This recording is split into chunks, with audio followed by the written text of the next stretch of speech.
नमस्कार, आप देख रहे हैं न्यूज इंडिया। मैं हूं आपके साथ अंजलि राजावत और राजधानी एक्सप्रेस में बात करेंगे उत्तराखंड से जुड़ी तमाम बड़ी खबरों की। जहां पहली खबर, सीएम धामी का उधम सिंह नगर का दौरा है और काशीपुर जाएंगे सीएम पुष्कर सिंह धामी। कई योजनाओं की सौगात देने वाले हैं और कई योजनाओं का लोकार्पण भी सीएम धामी करने वाले हैं। तो प्रदेश के मुख्यमंत्री पुष्कर सिंह धामी काशीपुर पहुंचकर करोड़ों की योजनाओं की सौगात देंगे, शिलान्यास करेंगे और लोकार्पण का भी कार्यक्रम आज रखा गया है। तो वहीं मुख्यमंत्री धामी के काशीपुर आगमन को लेकर काशीपुर प्रशासन ने कमर भी कस ली है। कार्यक्रम को सफल बनाने के लिए पार्टी पदाधिकारी और कार्यकर्ताओं के द्वारा तैयारियों को अंतिम रूप दिया जा चुका है। इसी के साथ एडीएम उधम सिंह नगर और एसडीएम काशीपुर और एसपी काशीपुर ने तैयारियों का जायजा लिया है।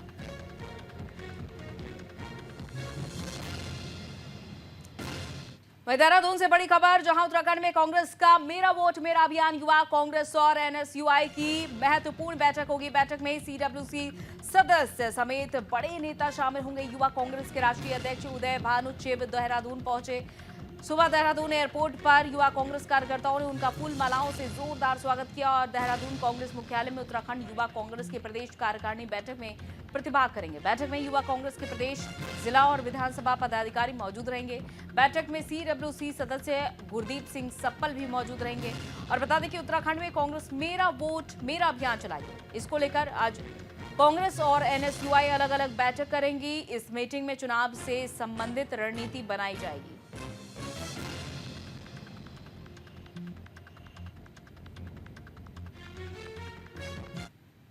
और अनुज अवस्थी हमारे संवाददाता इस खबर पर जुड़ चुके हैं। अनुज, मेरा देश मेरा वोट, आज इस कार्यक्रम की शुरुआत होने वाली है। क्या कुछ इस कार्यक्रम से जुड़ी जानकारी?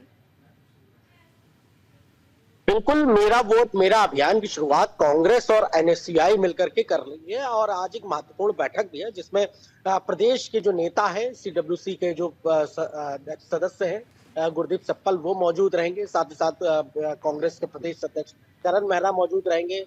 एनएसयूआई के जो प्रदेश अध्यक्ष हैं उदय भान, वो भी उसमें मौजूद रहेंगे। और ये कांग्रेस एक अभियान चला रही है, युवा कांग्रेस भी इसमें मौजूद रहेगी और साथ साथ कांग्रेस के बड़े नेता भी मौजूद रहेंगे। क्योंकि 2027 किस प्रकार से चलाया जा सके, 2027 में कांग्रेस को किस प्रकार से जीत मिल सके, इसकी शुरुआत कांग्रेस ने अभी से कर दी है। क्योंकि पहले जो प्रेस कॉन्फ्रेंस करी थी सीडब्ल्यूसी के जो सदस्य हैं गुरदीप सप्पल, उन्होंने इस चीज को साफ किया था कि इन सब चीजों से जो हार मिली है, इससे हम सबक लेंगे और उसके बाद हम 2027 की तैयारी करेंगे। क्योंकि अब जो इलेक्शन होने वाला है वो 2027 का इलेक्शन है, उसकी कांग्रेस तैयारी करेगा और घर घर कांग्रेस के जो कार्यकर्ता हैं वो जाएंगे और उस चीज को पूछेंगे कि आखिर वो हार का कारण एक्चुअली क्या रहा है और लोगों से बातचीत भी करेंगे। घर घर जाने का जो अभियान है, ये कांग्रेस ने बड़ा अच्छा अभियान शुरू किया है। क्योंकि नीचे से ही संगठन को मजबूत करेंगे तभी आगे चल के ऊपर का संगठन मजबूत होगा। तो इस वजह से इसकी शुरुआत की जाएगी, मेरा वोट मेरा अभियान की शुरुआत हुए। और साथ साथ आज प्रेस कॉन्फ्रेंस भी करेंगे सीडब्ल्यूसी के जो सदस्य गुरदीप सिंह सप्पल है, वो भी मौजूद रहेंगे। साथ साथ प्रदेश अध्यक्ष करण मेहरा भी मौजूद रहेंगे। इसके अलावा प्रदेश प्रवक्ता भी कई मौजूद रहेंगे। तो ये कांग्रेस के जो यहाँ के देहरादून के जो अध्यक्ष हैं ज्योति, वो भी उसमें मौजूद रहेंगे। तो ये तमाम जो कांग्रेस के नेता है वो उसमें मौजूद रहेंगे और ये अभियान की शुरुआत की जाएगी। जी, अभियान की शुरुआत होगी, लेकिन अगर इस अभियान को राहुल गांधी के उस बयान से जोड़कर देखा जाए, क्योंकि राहुल गांधी ने कहा था कि कांग्रेस में कुछ ऐसे नेता हैं जो कुछ बीजेपी से मिले हुए हैं तो कुछ पार्टी के लिए काम करते हैं। अब जब लक्ष्य रखा जा रहा है 2027 का, चाहे वो उत्तराखंड हो, चाहे वो उत्तर प्रदेश हो या चाहे वो गुजरात हो, तो उत्तराखंड में भी क्या कोई बड़े फेरबदल की संभावना है आने वाले भविष्य को लेकर, जब ये अभियान भी चल रहा है एक तरफ? बिल्कुल, चूंकि संगठन का विस्तार होना है, संगठन में कई तब्दीलियां होनी है, तो इस वजह से प्रदेश अध्यक्ष भी चेंज होना है। इसके अलावा प्रदेश संगठन के जो कई लोग हैं जो कांग्रेस से बीजेपी में शामिल हुए, जिनकी सीट खाली हुई है, उसको भी फिल करना है। तो कांग्रेस के जो बड़े नेता हैं उसमें कई लोगों को जगह मिल सकती है। साथ साथ जो नेता प्रतिपक्ष यशपाल आर्य है, उप नेता प्रतिपक्ष भुवन कापड़ी, वो अपनी जिम्मेदारियां संभाल रहे हैं। इसके अलावा हरीश रावत जो मेन कर्ता धर्ता पुरोधा है, हो सकता है कि कुछ नई जिम्मेदारी दे सके। प्रदेश प्रभारी कोई बन के आ सकता है, कोई नई जिम्मेदारी किसी को मिल सकती है। तो ये बहुत बड़ी चीज है। फिलहाल CWC के जो सदस्य गुरदीप सिंह संपल, वो पूरे संगठन को संभाल के चल रहे हैं। और सभी लोग, चाहे वो प्रीतम सिंह हो, चाहे वो प्रदेश अध्यक्ष हो, चाहे वो हरक सिंह रावत हो, तमाम जो लोग हैं, नेता है, जो बड़े नेता, कद्दावर नेता कहे जा रहे हैं, ये कांग्रेस में इनको अब देखा जा रहा है, क्योंकि कांग्रेस की जो चहलकदमी है वो बढ़ गई है। और लगातार चाहे वो मेरा वोट मेरा अभियान हो या देखिए अनुज, अभी तक तो उत्तराखंड का ट्रेंड यही रहा है कि कांग्रेस और बीजेपी अदल बदल कर आते रहे, लेकिन पिछले अगर हम बात करें कुछ सालों की, तो यहाँ देखा गया कि लगातार बीजेपी रिपीट हो रही है। अब देखना होगा कि कांग्रेस क्या कमाल कर दिखाती है। बहुत बहुत शुक्रिया तमाम जानकारी के लिए। इधर अगली खबर, हरिद्वार के ऋषिकुल आयुर्वेद कॉलेज में रोजा इफ्तार पार्टी होने पर हंगामा मच गया। यहाँ बजरंग दल के कार्यकर्ताओं ने कॉलेज के गेट पर पहुंचकर नारेबाजी करते हुए हंगामा किया। उन्होंने सिटी मजिस्ट्रेट को ज्ञापन सौंपकर दोषियों पर कार्रवाई करने की मांग की है। वहीं ऋषिकुल कॉलेज प्रबंधन ने जांच कमेटी बनाकर जांच कराने की बात कही। दरअसल सोशल मीडिया पर एक वीडियो वायरल हो रहा है जिसमें दावा किया जा रहा है कि शुक्रवार शाम को ऋषिकुल आयुर्वेद कॉलेज में कुछ मुस्लिम छात्रों ने रोजा इफ्तार पार्टी की। कॉलेज प्रबंधन के मुताबिक ऐसी किसी भी पार्टी की परमिशन नहीं दी गई थी।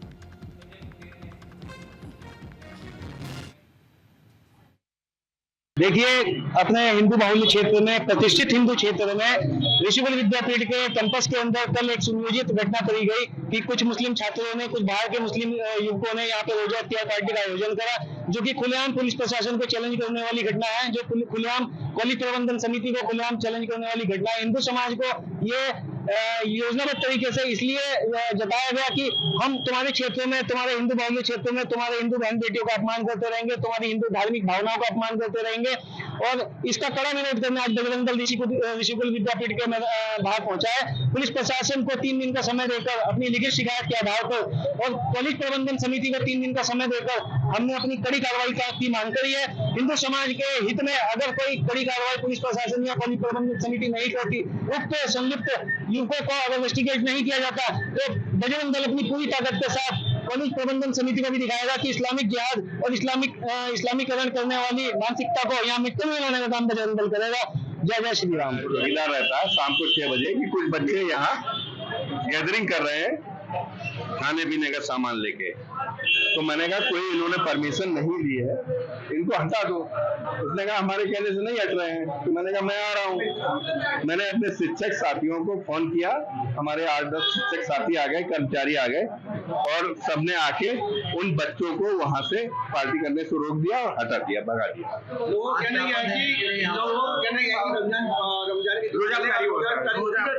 देखिए क्या था ये तो मैं नहीं कह सकता, क्योंकि गेट टुगेदर बच्चे कर सकते हैं, कुछ भी कर सकते हैं, तो उसमें कोई कमेंट नहीं करूंगा। क्या कर रहे थे, रोजा इफ्तारी कर रहे थे, क्या गेट टुगेदर कर रहे थे।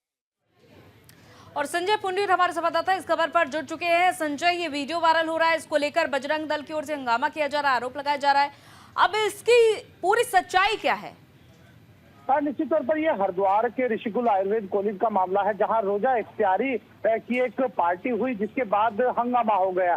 दरअसल शुक्रवार को एक वीडियो वायरल हुई जिसमें कुछ लोग रोजा इफ्तार करते दिखे, जिसके बाद बजरंग दल के कार्यकर्ताओं ने वहां पर पहुंचकर हंगामा किया और उन्होंने साफ तौर पर कहा है कि ये हिंदू बाहुल्य क्षेत्र है, यहाँ पर इस तरह के कारनामे नहीं होने चाहिए। जिसके बाद जो कॉलेज प्रबंधन है वो भी वहां पर पहुंचे। उन्होंने कहा कि इस पूरे मामले पर एक कमेटी बिठाई और कमेटी के बाद जो भी निकलकर सामने आता है, जो भी इसमें दोषी पाए जाते हैं, उन पर कार्रवाई होगी। हालांकि इस पूरे मामले को देखते हुए वहां पर पुलिस भी पहुंची और मामला शांत कराया। और अब कॉलेज प्रबंधन का यही कहना है कि जिस तरह से कमेटी की रिपोर्ट आएगी और जिस तरह से वीडियो वायरल हुई है, उस वीडियो की भी जांच होगी, उसके बाद आगे की कार्रवाई की जाएगी। जी, आगे की कार्रवाई की जाएगी, लेकिन अभी नतीजा क्या कुछ निकल कर सामने आ रहा है? कौन कौन लोग इसमें शामिल थे जो आरोप लगाए जा रहे हैं? देखिए, जिस तरह से ये वीडियो वायरल हुई, उस वीडियो में साफ देखा जा सकता है इन दिनों ईद के दिन चल रहे हैं और ईद के दौरान शाम को रोजा इफ्तारी की एक पार्टी होती है और वो पार्टी कहीं ना कहीं जो ऋषिकुल आयुर्वेद कॉलेज था उसमें होती दिखाई दी और वो वीडियो भी सोशल मीडिया पर वायरल हुआ, जिसके बाद एक बड़ा हंगामा हो गया। हालांकि पुलिस हर पहलू की बारीकी से जांच कर रही है और आप तस्वीरों में देख सकते हैं कि किस तरह से यहाँ पर हंगामा हो रहा है और जिस तरह से हिंदू संगठन का यही कहना है कि जो हिंदू बाहुल्य क्षेत्र है उसमें कहीं ना कहीं हिंदू धर्म की आस्था को ठेस पहुंच रही है, तो ये सब सही नहीं है। इसी को देखते हुए अब पूरे मामले की जांच हो रही है और जांच के बाद आगे की कार्रवाई की जाएगी।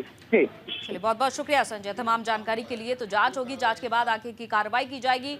इफ्तार पार्टी पर इस तरह का हंगामा देखने को मिला है, वीडियो वायरल हुआ है जिसको लेकर के सवाल खड़े किए जा रहे हैं और बजरंग दल की ओर से हंगामा किया जा रहा है। इधर उत्तराखंड के कैबिनेट मंत्री प्रेमचंद अग्रवाल के बयान पर बवाल थमने का नाम नहीं ले रहा है। इस मामले पर न्यूज इंडिया से बातचीत करते हुए कांग्रेस प्रदेश अध्यक्ष करण माहरा ने कहा कि पहाड़ के लोगों का अपमान करना मंत्री प्रेमचंद के साथ बीजेपी सरकार को भी महंगा पड़ने वाला। उन्होंने कहा कि यह मामला अब अकेले कांग्रेस का ही नहीं रह गया है, बल्कि प्रदेश में जन आंदोलन बन चुका है। सरकार में कैबिनेट मंत्री प्रेमचंद अग्रवाल के बयान को लेकर उत्तराखंड में सियासी भूचाल आया हुआ है।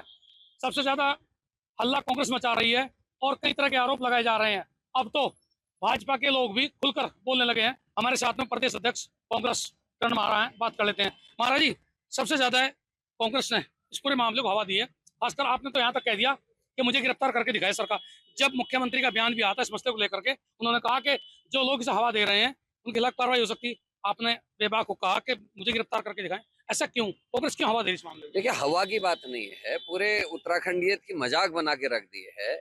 आप पहाड़ के लोगों को गाली देंगे, आप तराई के लोगों को गाली देंगे, आप भावर के लोगों को गाली देंगे। भाई पूरे सारा मिला के, चाहे जौनसार है, चाहे पिथौरागढ़ है, चाहे वो कोई तराई का क्षेत्र है, चाहे हमारे पहाड़ का क्षेत्र है, चाहे भावर का, चाहे सबको मिला के उत्तराखंड बना है और हम सब भाई बहनों की तरह बड़े प्यार से यहाँ रहते हैं। लेकिन प्रेमचंद अग्रवाल जी की पता नहीं आदत ही ऐसी है, कभी बेटी की नौकरी लगा देते हैं, फिर प्रेस वाले उठाते हैं, विपक्ष उठाता तो फिर त्याग पत्र दिला देते हैं, फिर किसी नेगी को पीट लेते हैं। निकाय चुनाव के बाद बड़े भाई इनके कार्यकर्ताओं ने ऋषिकेश में पहाड़ियों को गाली दी। वो वीडियोज आए, न्यूज में दिखाया गया। उस दिन भी कुछ नहीं किया, उसके बाद खुद ही विधानसभा में गाली देने लगे। विधानसभा में बैकडोर भर्ती घोटाले में आप हैं, आपने अध्यक्ष रहते हुए जो फाइल भेजी थी वो वित्त विभाग ने रिजेक्ट करी, और जैसे आप चुनाव के बाद वित्त मंत्री बनते हैं सबसे पहले उसी फाइल को आप पास करते हैं। तो ये सारे ऐसे लक्षण हैं जो स्टेट के लिए ठीक नहीं है, राज्य के लिए ठीक नहीं है। और ऐसे मंत्री को इतने साल आखिर भारतीय जनता पार्टी कैसे सहन कर रही थी, मेरे समझ में नहीं आता। ऐसे मंत्रियों को तुरंत पदच्युत करना चाहिए। और रही गिरफ्तारी और धमकी की बात, हम लोकतंत्र में रहते हैं, बाबा भीमराव अंबेडकर के बनाए हुए संविधान से चलने वाला ये राज्य है। सबसे पहले पुतले जलाने का काम मैंने करवाया, मैंने सबसे पहले अपना विज्ञप्ति और अपना एक वीडियो जारी करा, और मैं अपने कार्यकर्ताओं को लेकर लगातार इसमें विरोध कर रहा हूँ। शर्म आनी चाहिए धामी जी को भी और बीजेपी के संगठन को भी कि ऐसे लोगों का बचाव कर रहे। एक आपने एक चीज देखी, एक सेट पैटर्न है। इनके मंडल अध्यक्ष जमानत में बाहर रेप के केस में, इनका दुख संघ का चेयरमैन जेल में, लेकिन वहां उसको मीटिंग करने की इजाजत दी जा रही है। संतरेसा आप ही के हरिद्वार में एक 14 साल की बच्ची का बलात्कार और हत्या, मुख्य आरोपी इनकी पार्टी का ओबीसी सेल का सदस्य। अंकिता भंडारी में अभी तक वीआईपी का पता नहीं वो बच रहा है। तो ये भर्ती घोटालों में हाकम सिंह आपके मंगलौर का मंडल अध्यक्ष। तो ये एक सेट ट्रेंड, मतलब बीजेपी एक मैसेज ये दे रही है कि हमारे पार्टी का कोई भी आदमी है, हमारे से जुड़ा हुआ है, वो कितना बड़ा अपराध कर दे हम उसके खिलाफ कार्रवाई नहीं करेंगे। जनता के कहने में और विपक्ष के कहने में तो कम से कम नहीं करेंगे। अब ये क्या करेंगे बड़े भाई, ये 2-4 को उड़ाएंगे, उसमें ये नहीं कहेंगे अपराधी था। यानी कि आपको लगता है कि मंत्रिमंडल से उन्हें हटाया जा सकता है? बिल्कुल हटाया जा उनके सकता साथ में और लोग भी जाएंगे निश्चित ही। जिनके विभागों में सीबीआई की जांच चल रही बड़े भाई, उनको कब तक आके बकरे की अम्मा कब तक खैर मनाएगी। द चैंपियंस ट्रॉफी का आज फाइनल मुकाबला है। हरिद्वार में गंगा दुग्धाभिषेक किया गया, हर की पैड़ी पर विशेष पूजा अर्चना की गई। टीम इंडिया की जीत के लिए चारों तरफ दुआएं मांगी जा रही हैं, प्रार्थनाएं की जा रही हैं, और इसी का नतीजा ये तस्वीरें हैं। देखिए, भारत न्यूजीलैंड मुकाबले में भारतीय टीम की जीत सुनिश्चित करने के लिए हरिद्वार के तीर्थ पुरोहितों ने भी हर की पैड़ी पर विशेष पूजा अर्चना और दूध से अभिषेक किया। श्रद्धालुओं और पुरोहितों ने मां गंगा का आवाहन करते हुए भारत की जीत की कामना की। तीर्थ पुरोहित उज्जवल पंडित ने बताया कि ब्रह्मकुंड पर हुए इस अनुष्ठान में वैदिक मंत्रोच्चार के साथ दूध अर्पित किया गया। उन्होंने विश्वास जताया कि भारतीय टीम न्यूजीलैंड को हराकर विजय हासिल करेगी। पूरे देश में क्रिकेट प्रशंसकों के बीच इस अहम मुकाबले को लेकर उत्साह चरम पर है। सभी की नजरें इस बहुप्रतीक्षित मैच पर टिकी हैं, जहां भारत एक और शानदार जीत दर्ज करने के इरादे से मैदान में उतरेगी।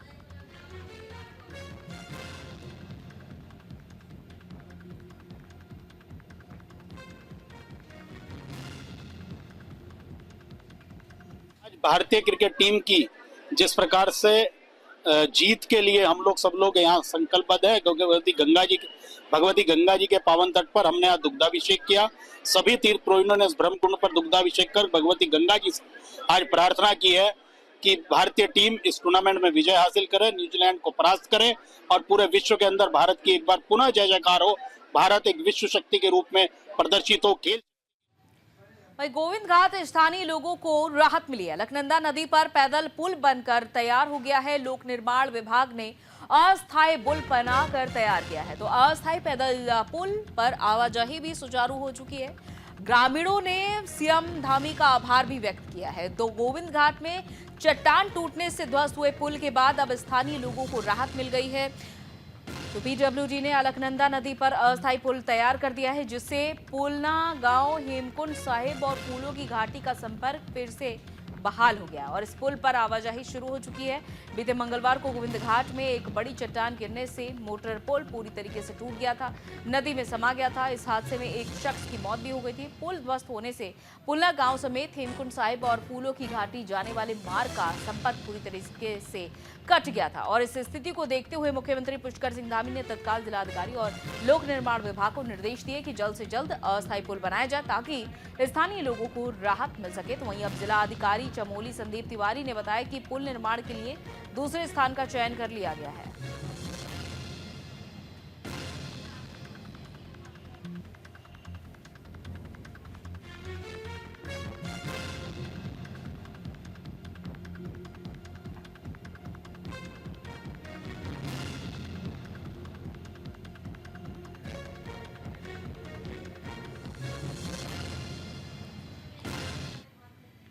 और आइए सीधा रुख कर लेते हैं काशीपुर का, जहां पर सीएम धामी रोड शो कर रहे हैं। सीधी तस्वीरें काशीपुर से, जहां पर सीएम धामी अपने समर्थकों के बीच मौजूद है। देखिए बड़ी संख्या में लोग भी यहां पर उमड़े हुए हैं और ये इस जन सैलाब के बीच काशीपुर में सीएम पुष्कर सिंह धामी का ये रोड शो जारी है।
वहीं हरिद्वार पुलिस की स्थानीय लोगों के साथ बैठक हुई। त्योहारों को शांति और सौहार्दपूर्ण बनाने पर जोर दिया गया। सिडकुल थाना परिसर में अहम बैठक हुई। असामाजिक गतिविधि को रोकने की अपील भी की गई है। हरिद्वार में सिडकुल थाना परिसर में शांति और सौहार्दपूर्ण त्योहारों के आयोजन हेतु महत्वपूर्ण बैठक संपन्न हुई है। हरिद्वार की थाना सिडकुल पुलिस ने स्थानीय लोगों के साथ आगामी त्योहारों में शांतिपूर्ण माहौल बनाने की अपील की है। वरिष्ठ पुलिस अधीक्षक हरिद्वार के निर्देश पर होली और रमजान पर्वों को शांतिपूर्वक और सौहार्दपूर्ण तरीके से मनाने के लिए मार्गदर्शन प्रदान किया। और इस बैठक में थाना प्रभारी मनोहर सिंह भंडारी समेत अन्य अधिकारी और कर्मचारियों ने शासन के जारी दिशा निर्देशों की जानकारी साझा की है। सभी नागरिकों से अपील की गई है कि त्योहारों के दौरान किसी भी असामाजिक गतिविधि को रोकने में पुलिस का सहयोग करें। देखिए, आपको पता है कि होली नज़दीक है और इधर रमजान का कार्यक्रम भी चल रहा है ना, तो इसलिए इन चीज़ों को मद्देनजर देखते हुए तो थानाध्यक्ष महोदय ने जो आज बैठक ली है कि गांव के अंदर शांति व्यवस्था बनी रहे और कोई दंगा फसाद करता है तो उसको सूचना थाना प्रभारी को दी जाए, संबंधित जो क्षेत्रीय अधिकारी रहेगा है ना उसको दी जाए, जिससे गांव के अंदर दंगा फसाद ना हो और गांव के अंदर शांति व्यवस्था बने और सभी होली का पर्व हो चाहे रमजान का त्यौहार चल रहा हो।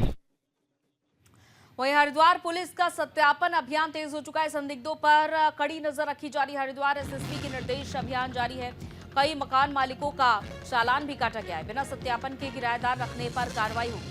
हरिद्वार पुलिस का सत्यापन अभियान और सख्त हो चुका है। एसएसपी के निर्देश पर पुलिस की टीम फिर से डोर टू डोर सत्यापन कर रही है। संदिग्ध किराएदारों और बाहरी लोगों की पहचान के लिए पुलिस ने कई घरों के दरवाजे खटखटाए, जिस दौरान पुलिस के कई मकान मालिकों का चालान काटा। बिना सत्यापन के किराएदार रखने पर पुलिस ने भारी जुर्माना भी लगाया। हरिद्वार पुलिस ने साफ संदेश दिया कि बिना सत्यापन के कोई भी व्यक्ति मकान में नहीं रहेगा। सत्यापन अभियान जारी है और किसी भी अनियमितता पर कड़ी कार्रवाई होगी।